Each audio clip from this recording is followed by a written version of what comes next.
Hello বন্ধুরা, আশা করি সবাই অনেক ভালো আছেন। আমি আজকে আপনাদের একটি অসাধারণ কোরিয়ান মুভি দেখাতে চলেছি। যে মুভিতে দেখানো হচ্ছে যে একটি ছেলে একটি মেয়েকে কিস করায় তাদের দুজনার আত্মা বদলাবদলি হয়ে যায়। মানে ছেলেটির আত্মা মেয়েটির দেহে চলে যায় আর মেয়েটির আত্মা ছেলেটির দেহে চলে যায়, যার ফলে তাদের অনেক সমস্যার মোকাবেলা করতে হয়। তো আজকের ভিডিওতে আমরা এটাই দেখব যে তারা কি আবার তাদের নিজেদের দেহে আসতে পারবে কিনা। তো চলুন ভিডিওটি শুরু করা যাক।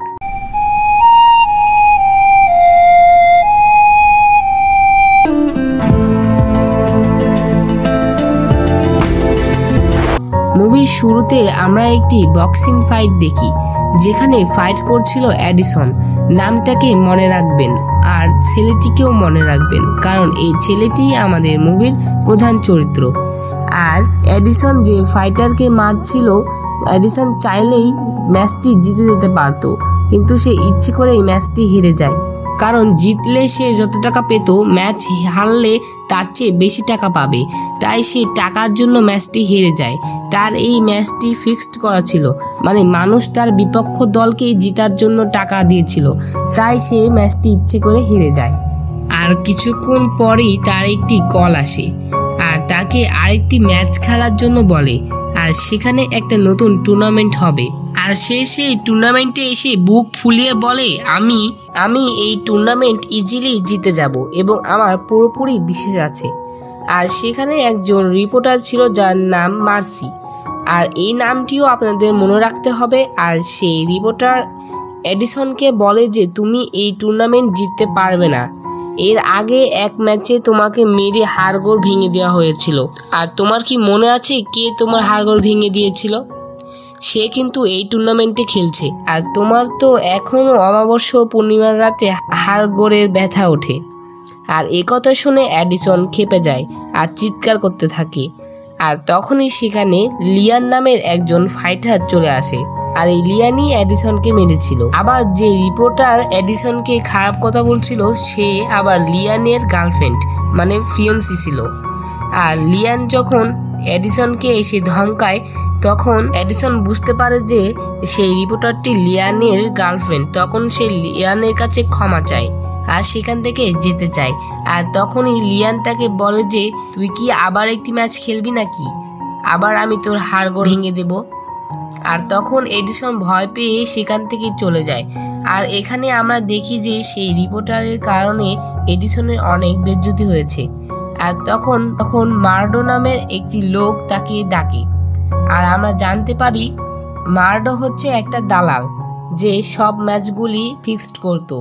আর এডিসন যে ম্যাচগুলি হারতো সেগুলো এই মার্ডনের জন্যই হারতো, কারণ অনেক বেটিং সাইটের মতো বক্সিং সাইটেরও একটি বেটিং সাইট ছিল, যেখানে সবাই এডিসনের বিপক্ষে টাকা খাটাতো, কারণ এডিসন প্রতি ম্যাচেই হারতো।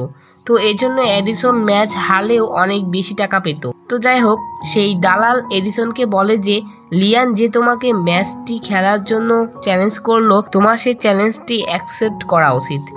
আর সেই ম্যাচটা যদি আমরা ফিক্সড করতে পারি, তাহলে তো ধরো সবাই লিয়ানের ওপর টাকা খাটাবে। তাই আমরা যদি লিয়ানকে টাকা দিয়ে কিনে নিতে পারি, তাহলে আমরা অনেক টাকার মালিক হয়ে যাব। তুমিও জিতে যাবে আর তোমার সম্মানও বেড়ে যাবে, আবার আমরা অনেক টাকাও পাবো। আর তখন এই কথা আবার রিপোর্টার মার্সি সব শুনে নেয়। আর তখন এডিসন ওকে দেখে ফেলে, আর তাকে ধরতে গেলে সেই দালাল তাকে বলে ও আমার মেয়ে, তাকে কিছু করিস না। তখন এডিসনের তো পুরো মাথায় অবাক হয়ে যায়। তারপর মার্ডো বলে যে তার কাছ থেকে শুধু যেন সেই পেন ড্রাইভটাই নেয় যেটাতে সে রেকর্ড করেছিল। আর তখন এডিসন তাকে ধরতে চলে যায়, আর তারা ছাদে গিয়ে পৌঁছায়। আর তারা সেখানে ঝগড়া করতে লাগে। আর ঝগড়া করার ফলে আমরা দেখি প্রথমে মেয়েটি পুলে পড়ে যেতে লাগে, আর এডিসন তাকে বাঁচাতে গিয়ে সেও তার সাথেই পুলে পড়ে যেতে লাগে। আর পুলে পড়া অবস্থায় তাদের অ্যাক্সিডেন্টলি কিস হয়ে যায়। আর তখন বিজলি চমকায় আর তারা দুইজন পুলের ওপরে ভাসতে থাকে। তারপর আমাদের দেখানো হয় যে সেই রিপোর্টারটি হসপিটালে আসে, কিন্তু আমরা দেখি যে সেই রিপোর্টারের কেমন যেন অদ্ভুত লাগতেছে। আর আমরা দেখি যে সেই রিপোর্টার মানে মার্সির দেহে এডিসনের আত্মা চলে গেছে আর মার্সির আত্মা এডিসনের দেহে চলে গেছে। তো তখন মার্সি রূপী এডিসন উঠে আর সে দেখে যে তার কেমন যেন অদ্ভুত অদ্ভুত লাগছিল আর সে দেখে যে সে মার্সি হয়ে গেছে। আর তখন তো সে পাগলের মতো ছুটতে থাকে। আর মার্সির সাথে এডিসনের দেখা হলে তারা ঝগড়া করা শুরু করে দেয়। তারা এমনভাবে ঝগড়া করে যেন ইঁদুর বিড়াল ঝগড়া করছে। আর তখনই সেখানে লিয়ান চলে আসে আর এডিসনকে মারা শুরু করে দেয়, কারণ সে তো জানতো না যে এডিসনের ভেতরে মার্সির আত্মা আছে। তো এই জন্য এডিসনকে মারতে শুরু করে দেয়। তারপর আমরা দেখি এডিসন মেয়েদের মতো করে কান্না করছে, কারণ তার ভিতরে মার্সির আত্মা ছিল। মানে বাহির থেকে তো সে এডিসন, কিন্তু ভেতর থেকে তো মার্সি।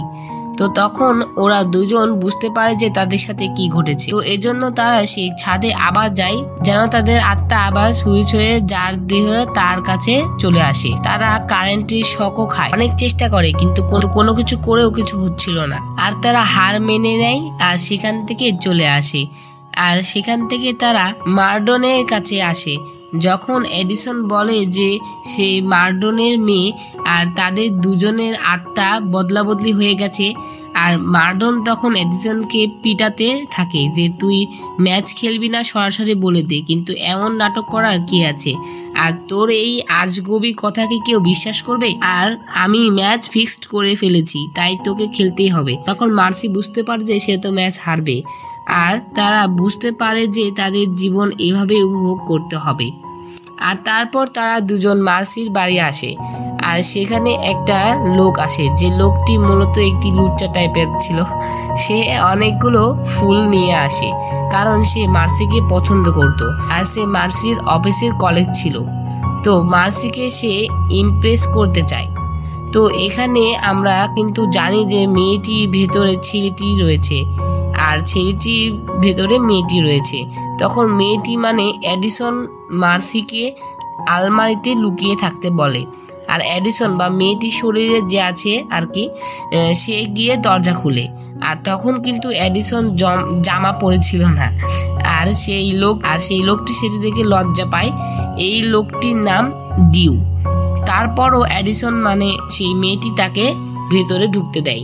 তখন সেখানে লিয়ান চলে আসে আর লিয়ান সেখানে এসে ডিউকে দেখে মারতে শুরু করে দেয় এবং তাকে উপর থেকে নিচে ফেলে দেয়। আর মার্সি মানে ছেলেটি লিয়ানের ব্যাপারে তেমন কিছু জানতো না, তাই আর ওই মেয়েটি অনেক আবল তাবল বলতে থাকে, কারণ তার ভেতরে তো ছিল এডিসন, আর এডিসন তো তাদের সম্পর্কে কিছু জানতো না। আর এডিসনের কথা শুনে মার্সি আর লুকে থাকতে পারে না, সে বেরিয়ে আসে লিয়ানকে বোঝানোর জন্য। কিন্তু মার্সি তো এডিসনের বডিতে ছিল, তাই লিয়ান তাকে দেখতে পেয়ে আরো খেপে যায় আর তাকেও মেরে নিচে থেকে ফেলে দেয়। মানে সে মার্সিকে এডিসন ভেবে মেরে নিচে ফেলে দেয়। আর তখন মার্সি রূপী এডিসন তো পড়ে যায় বিপদে, আর ওদের দুজনকে হসপিটালে নিয়ে যাচ্ছিল।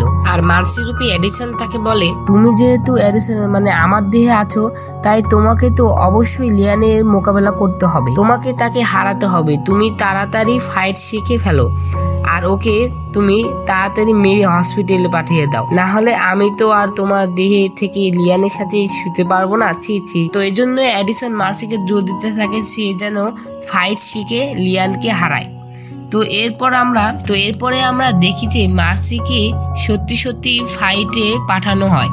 আর মার্সি তো অনেক ভয় পেয়েছিল, কারণ সে তো মারামারি কিছুই পারতো না, তাই সে লিয়ানের কাছে অনেক মার খায়। তবে সবাই কিছুই মনে করে না, কারণ সবাই তো জানে যে এডিসন সবসময় ম্যাচ হারে। তারপর তারা যখন ম্যাচ শেষ করে বের হয়, তখন এডিসনের দেহে থাকা মার্সি এডিসনকে বলে যে আমি এই মারামারি করতে পারবো না। তখন মার্সির দেহ থেকে এডিসন বলে যে তুমি যেহেতু আমার দেহে আছো, সে আমার মতোই থাকতে হবে। এখন লিয়ান মার্সিকে কিডন্যাপ করে নেয়, কারণ লিয়ান তো জানতো যে সে এডিসন, তাই সে তাকে তুলে আনে। আর লিয়ান যখন মার্সিকে তার বাড়িতে আনে, তখন সে দেখে যে লিয়ানের অনেক গার্লফ্রেন্ড আছে, সে শুধুমাত্র তার সাথে টাইম পাস করছিল। আর লিয়ান বলে যে তোমার কি মনে হয় আমি ওই কুৎসিত মার্সিকে ভালোবাসবো? আমার মতো এত দামি ব্যক্তি ওর মতো একটা কুৎসিত মেয়েকে ভালোবাসবে? আমি তো শুধু তার সম্পত্তি ও সে রিপোর্টার ছিল তাই বয়ফ্রেন্ড হওয়ার নাটক করছিলাম। রিপোর্টার হলে আমি অনেক ফেমাস হতে পারবো। আরো বলে যে সেও এডিসনের মতো টাকা নিয়ে ম্যাচ ফিক্সড করে খেলতো, মানে বিপক্ষ দলকে টাকা দিয়ে কিনে সে ম্যাচটা জিততো। আর সে এটাও বলে যে সে এডিসনকে মারার দিন রেফারিকে টাকা দিয়ে হাড়গোড় ভেঙেছিল। কথা শুনে মার্সি তো অনেক কষ্ট পায়, আর সে মেয়েদের মতো বলে ওঠে যে তুই তো একটা ধোঁকাবাজ, না আমায় ভালোবাসছিলি, তুই এখানে অন্য মেয়েদেরকে কোলে নিয়ে বসে আছিস। তখন লিয়ান তাকে বলে যে আমি তো তোকে পুরুষ ভেবেছিলাম, আর তুই এটা কি বলছিস। কারণ লিয়ান তো জানতো যে এটা এডিসনের দেহ আর এটা এডিসনই। আমরা তো জানি যে এডিসনের দেহে মার্সি ছিল, তাই সে এগুলো কথা বলে ফেলে। আর তারপর মেয়েরূপী এডিসন মার্সিকে বলে প্রতিশোধ নিতে হলে তোমাকে তাকে ম্যাচে হারাতেই হবে, আর ম্যাচ খেলে ওকে ইচ্ছে মতো পিটাতেও পারবে। আর আমরা দেখি যে মার্সির বাবা মার্ডনকে কিছু লোকজন ধরে নিয়ে যায়, আর আমরা দেখি যে সেই লোকজন হলো লিয়ানের লোক। লিয়ান মার্ডনের কাছে থেকে টাকা চায়। সেখানে এডিসনের দেহে থাকা মার্সি সেখানে চলে আসে, আর লিয়ান তাকে বলে যে তুই কি তোর হাড়গোড় আবার ভেঙে নিতে চাস? আমি কিন্তু আবার রেফারিকে টাকা দিয়ে তোকে মার খাইয়ে নিব। আর আমরা দেখি যে মার্ডন লিয়ানের কাছ থেকে অনেক টাকা ঋণ নিয়েছিল, সেই জন্য লিয়ান তাদের বলে যে তার টাকা না দিলে সবাইকে মেনে ফেলবে। আর লিয়ান মার্সিকে একটা সুযোগ দেয়, আর সে বলে যে তুই যদি আমাকে হারাতে পারিস তাহলে তোদের সব টাকা মাফ করে দেব, আর হারাতে না পারলে ওই টাকা দ্বিগুণ দিতে হবে। আর তখন তারা ভাবে যে তাদের ওই ম্যাচ যে কোনো উপায়ে জিততেই হবে। আর তারপর তারা একটা গ্রামে যায়, যে গ্রামটি ছিল মূলত কেরাতির গ্রাম। তো এখানে তারা একজন গুরুর কাছে এসেছিল, কিন্তু সেই গুরু ছুটিতে ছিল, তাই তার সাথে দেখা হয়নি তাদের। কিন্তু তারা সেই গুরুর চেলার সাথে কথা বলে, আর তারা সেই গুরুর চেলার কাছ থেকে ফাইট শেখে। আর সেই চেলাটি তাদের অদ্ভুত অদ্ভুত ট্রেনিং শেখাচ্ছিল, যেমন পেপার দিয়ে মারা, ঘন্টার পর ঘন্টা একটি চিলের চোখের দিকে তাকিয়ে থাকা, তাদের দিকে মাছ ছুঁড়ে মারলে ঘুষি মেরে সেটিকে ফেলে দেওয়া। আসলে এটি একটি কমেডি মুভি, তাই এক্সপিরিয়েন্স দেখে কমেডির মজাটা পাবেন না।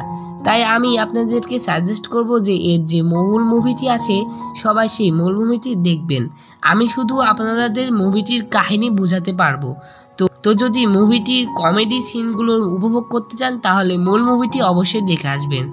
তো তারপর তারা একটি বিশাল বড় টুর্নামেন্টে আসে, যেখানে জিতলে অনেক টাকা পাওয়া যাবে।